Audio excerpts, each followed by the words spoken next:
Et on va enchaîner avec le prochain match de la carte. Je te laisse y aller, le championnat féminin par équipe. Exactement, championnat féminin par équipe. Donc, c'était Bianca Belair et Jade Cargill, les championnes depuis WrestleMania, qui se battaient contre Alba Fire, Isla Dawn et aussi contre Shayna Baszler et Zoe Stark qui sont en équipe depuis... J'ai appris, moi, dans le pre-show qu'il Oui. était Scotland. Oui, moi aussi, je savais pas. Fait que c'est pour ça qu'ils ont un peu intégré à la dernière minute depuis 2-3 semaines là, qui tournent autour de tout ça. C'est pour ça que c'est devenu un triple threat. Donc les Fire et Dawn qui sont Scottish. Donc on les a intégrés là. Je trouve ça très le fun quand même. Je pense que ça aurait peut-être changé mon guess. Moi j'avais guessé que Bianca Belair et Jade Cargill allaient garder le titre.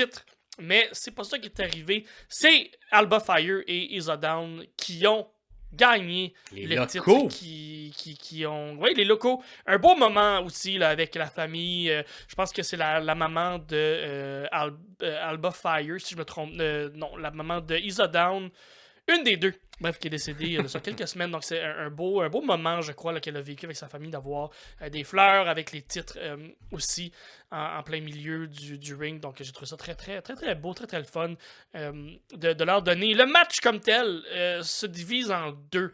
Donc, Avant le match, je vais quand même dire, quel look encore de Jade Cargill. Toujours. Incroyable. Le maquillage, tout. Un genre c'est ça, genre de chaman ou Ouais. personne démoniaque, Scotland, un peu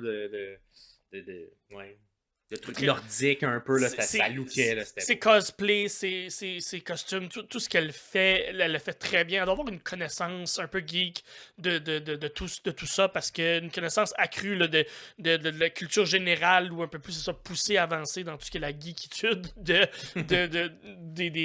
costumes et de ces détails-là, parce que elle le fait toujours très bien. Ou elle a quelqu'un qui est proche d'elle qui le fait pour elle. Ben, je trouve ça le maquillage là, était vraiment écœurant, puis Bianca Belair, elle qui était arrivée en dragon. Peut-être un petit peu moins réussi, mais quand même bien réussi. Quand même très bien. À côté de Jade. Est-ce que c'était pour toi 2 entrées spéciaux ou une entrée spéciale à 2? Est-ce que tu l'as calculé? Non, c'était juste des costumes. L'entrée était pas... Exactement. Parfait. On est pareil là-dessus. Donc, c'est ça, le match comme tel, moi, je l'ai divisé en 2. Parce qu'il y a la première moitié où le rythme a été bon tout le long. Ça a été un bon rythme, ça jamais arrêté. Il n'y a pas eu de moment calme, ça a toujours été un bon rythme, ça déboulait. La première moitié du match, j'ai l'impression que c'était un peu plus facile à suivre, un peu moins des high spots. Donc, j'ai l'impression que les 6 filles qui étaient impliquées étaient capables de très bien suivre le rythme et très bien capables d'appliquer tout ce qui avait été monté. Maintenant, on se rend vers la deuxième moitié du match et là, ça devient un peu plus compliqué à suivre, un peu plus de botch, manque de coordination, manque d'écoute, manque de communication peut-être. Pas mal de botch, tout très bien repris et je veux pas être la personne qui pointe comme c'était pas un bon match parce qu'ils ont botché. C'est pas ça du tout. Faut juste rendre à César ce qui appartient à César, ou les botches qui appartiennent aux botches. C'est arrivé. Est-ce que ça a été bien repris? Oui. Est-ce que le match était bon? Oui. Est-ce que le rythme était bon? Oui. Mais les botches étaient là, pareil. Moi, ça me ramène dans ma tête. Là, oui, c'est ça, un peu quand même. C'est plus dur d'analyser ou d'apprécier le match parce qu'il y a beaucoup de botches ou de manque de coordination, manque de communication. Des fois, c'est juste un move de transition, un arm drag, une corde à linge, repousser l'autre dans les cordes, mais il y a tout le temps un petit mini-seconde ou un pas trop. Tu sens qu'il n'y a pas eu beaucoup de house show entre les trois pour pratiquer les transitions. Ouais, parce exactement. Que ça manquait beaucoup de fluidité à plusieurs moments.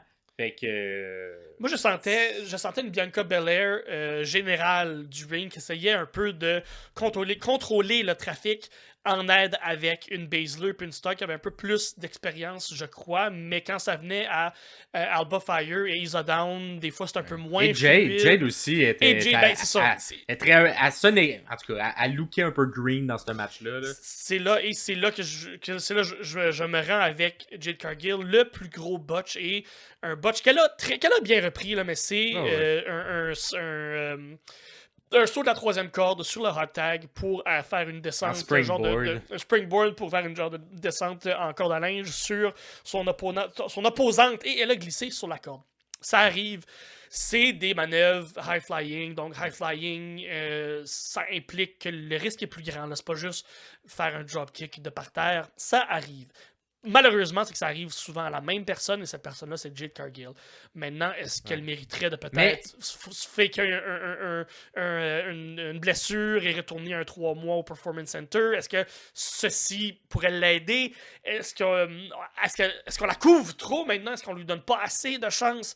Je sais pas exactement. Qu'est-ce que tu allais dire, Maxime? Ben, je sens... La troisième corde a été un peu problématique. Tout le long Tout le long, un peu. Fait que j'étais comme, est-ce qu'elle était assez tightée? Est-ce qu'elle était peut-être un petit peu trop loose? Trop loose, Parce qu'on a également une des deux filles qui a fini par gagner. Enfin, c'est pas Down, c'était Alba Fire qui a sauté vers l'extérieur de la troisième. Qui a un peu aussi le pied un peu glissé. Et ça passait proche d'être catastrophique. Heureusement, il n'y a pas eu de blessure à travers tout ça. Mais la troisième... il me semble, un moment donné, on est parti de la 2. Les cordes avaient peut-être un petit peu lousses. Puis on y va venir peut-être dans le main event. C'est peut-être pour ça. D'avoir une corde lousse, ça servi à d'autres choses. C'est ça, exactement. Mais puis, je sais pas si ça a peut-être surpris les filles. Dans le fonctionnement des cordes, c'est que chaque corde, c'est pas des cordes autonomes, indépendantes. C'est une corde qui fait le tour du ring. Fait que tu peux pas juste avoir une section du ring où les cordes sont lousses. Tout devient lousse tout autour parce que c'est tout rattaché un dans l'autre. En avoir une un peu plus lousse, mais pas tant que ça. Un peu plus lousse, mais ça implique que tu as deux autres coins aussi. C'est la physique. Là. Si tu as un coin qui est lousse, les deux autres, au bout de ce triangle-là, sont aussi un peu plus lousses. Fait que ça revient tout un peu à avoir une belle équilibre là-dedans. Fait que oui, peut-être que le spot, je crois, était planifié. On pourrait revenir à la fin. Ceci peut-être explique cela. Tout ça pour dire que j'ai aimé le match quand même. J'ai aimé la fin surtout. Je pense qu'on va peut-être être capable d'intégrer dans l'histoire qu'on nous raconte avec Belair et Cargill ces botches-là pour être capable de donner une motivation peut-être de continuer un peu une histoire entre les deux madames aux gros muscles. Elle était vendue femme forte, vraiment femme forte, Jade. Là. Oui. J'ai bien aimé lorsqu'elle était prise par deux. Et là, on la redescend par en arrière, ça lookait. Là. Elle redescend par en arrière, elle se relève. Ça a été long, c'est un long spot. Là. Elle a reculé, puis elle est revenue. Boum, elle frappe les deux autres, elle renverse un peu. Fait que ça, c'était des bons spots pour la rendre power. C'était un peu plus dans la première section du match. Oui, c'est ça. Puis également, à la fin de toute cette section-là, prend les deux autres lutteuses, une sur son dos, une dans ses bras, les pitch par en arrière. C'était très powerhouse, c'était très bien fait pour ça. On lui donne des spots pour qu'elle paraisse bien. Fait que oui, puis elle réussit quand même majoritairement du temps, mais ça reste que des petites lacunes ici et là. Moi, j'ai aimé le match, content du résultat. Un beau moment pour la crowd, pour les locaux. Vraiment. Écoute, c'est bien surprenant. Moi, ça m'a vraiment surpris.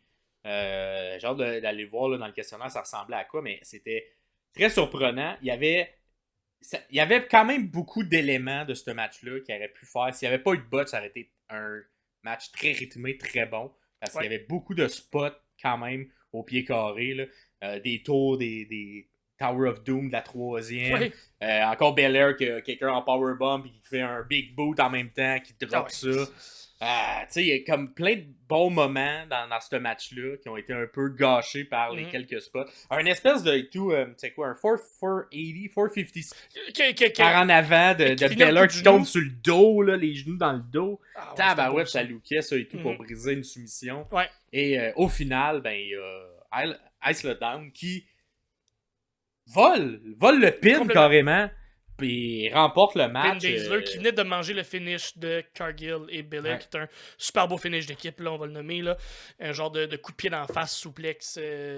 Qui, en tout cas, ça look vraiment, vraiment bien. Puis oui, un vol, littéralement, de pin. Donc, on va voir. Bon match. On va voir ça, ils vont garder la ceinture combien de temps, mais... Comme tu l'avais prédit, hein, le Triple Threat, c'est toi qui avais collé ça dans nos prédictions. Hein, ça sentait la fin, peut-être, pour ne pas... qu'il y ait de pin clair sur les championnes. Il y a un vol de pin, quelqu'un qui mangerait le pin. Je croyais que ça allait être l'inverse de mon côté. Ça allait être plus les Madame Scotland de Scotland qui allaient le manger. Mais non, on leur a donné la victoire. Et on va y venir, mais c'était la seule victoire où on a pu se réjouir. Quoique, moi quand j'ai vu ça, j'ai fait, là, s'ils donnent ça aux filles, ils peuvent pas le donner plus tard aux autres plus gros noms. C'est ça. Mais finalement, ils m'ont bien eu. Paul Lévesque, il m'a eu. Coquins. Bon, dites-nous vous si vous avez aimé ça malgré les botches, là, ce match-là. Dans les commentaires. Oui. Appréciez, mais